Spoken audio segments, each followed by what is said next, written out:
This little creek below me is. Squirrels are going everywhere.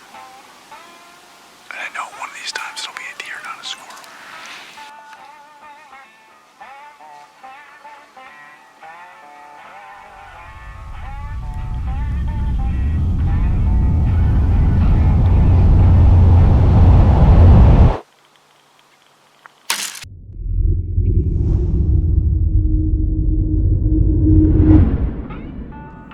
It's another supermoon tonight. Well, supermoon was yesterday, but it's bright. It's like daylight out right now.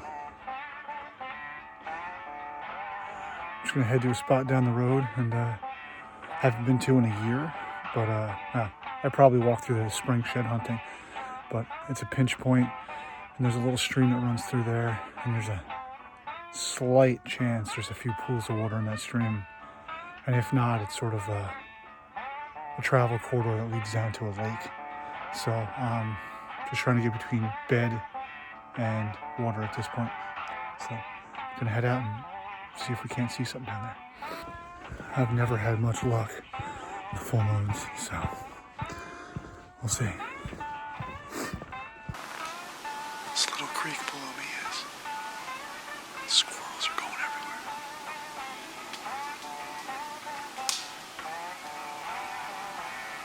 And I know one of these times it'll be a deer, not a squirrel.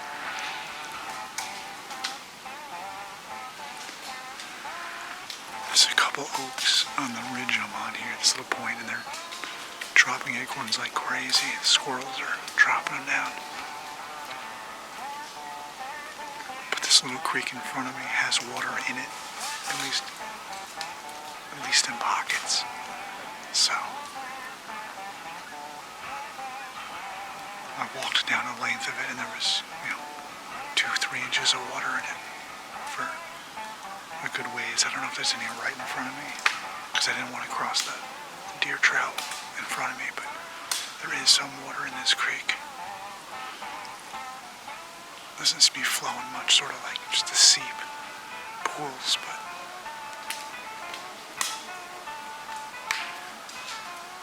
that's a good sign. I won't come back here for another week or so at least. This is a really good rut spot, and earlier in the season it's hit or miss. But I wanted to check it out this morning.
It's a liver hit.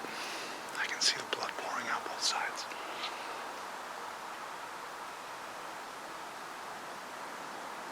She just tried to cross a stone wall and staggered and caught her balance but almost fell.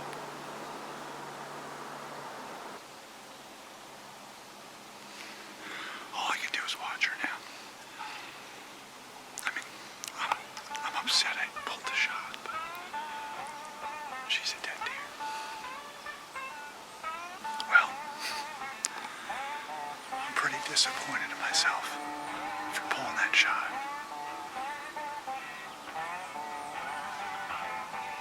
She came in pretty alert, so I was holding back off that front shoulder a little bit, thinking she might drop down and back. But I held too far off and I don't think she moved. Good news is, shooting a big 1.25 inch VPA, razor sharp. I lost sight of her right here. She stumbled. She kind of caught her balance and she got behind some brush, but I don't think she left. I think she's right there, about 100 yards from me. She might be dead. When she ran off, I could see blood spraying out of her. And when she stopped over there, I could see blood. It looked like liver blood, just pouring out of the entrance and the exit. And it just threw my binoculars up on the arrow. And there's blood sprayed all over the ground where I shot her. So, I think she's actually going to die really quickly. She might be dead now. This has been a couple minutes. But, I'm just going to give it some time.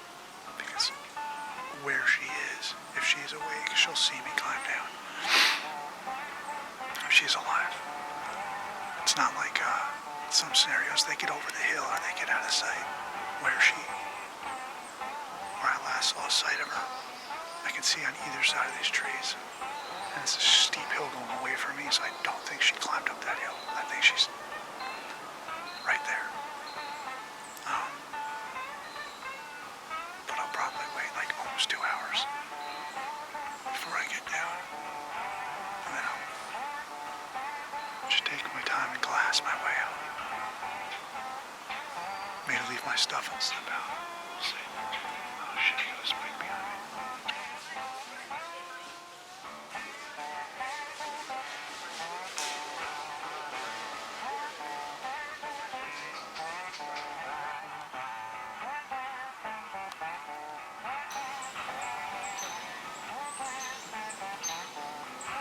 I'm still just sitting here, biding my time, but the more I sit here, the more confident I am that she's dead already. I never saw her leave just behind some trees here. She'd been staggering just before that. I thought she was going to go down. But I threw my binoculars up here. And there was blood all over the arrow. I saw that, but I looked just past it where she was running. And there was blood everywhere, like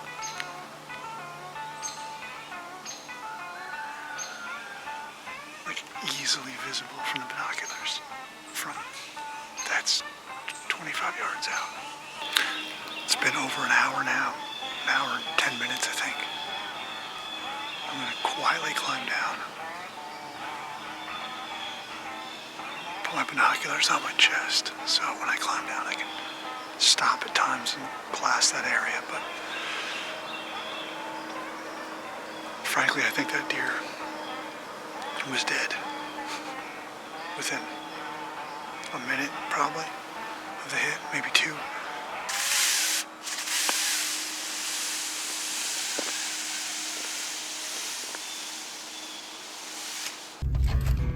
She should be down right along that wall.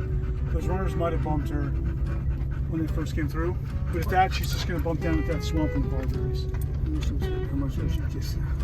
Maybe, but I mean the amount of blood, you'll see it at the shot when it's around the arrow. I didn't even walk up to it so I can start to log right on it. But when I walk up to from the tree stand looking at the arrow, there was an area, it looked like a garbage can lid size around the arrow, a halo around the arrow. It was just absolutely covered in blood and blood on the ground right after that. So we're going slow.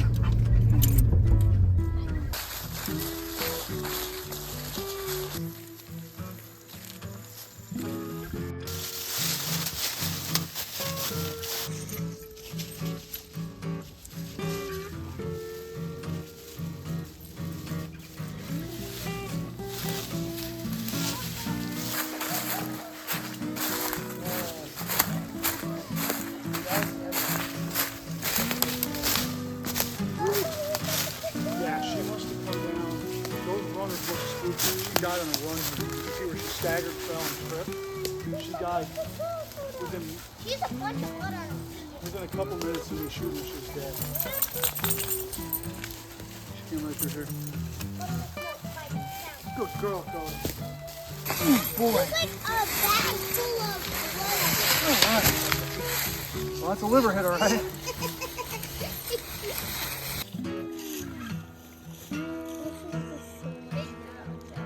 So yeah, shot. It was definitely a liver shot. I should have known better. She was alert, so the dog's left. It was a liver hit. She definitely lunged forward at the shot and hit her a little bit back because she was alert. The blood flow was really good. We got turned around right up there with a trail runner to come through and push her off. But she only went 60 yards past that. She was dead within just a couple minutes. She's stiff. I mentioned I shoot a big VPA 3-blade, 1.25 inches. Everyone's so worried about the penetration on a shoulder. Well, that VPA is going to go through 95% of that shoulder, except for that knuckle, where like a 2-blade single bevel might chip through that knuckle a little better. But most of the deer is not impenetrable bone. Most of it is the heart, the lungs, then you get into the liver and the guts. And I'd rather have a big 3-blade broadhead. So if I hit less than ideal, I'm going to make a big cut and these deer are going to get out of the ground. So that's why I shoot the big 3-blades.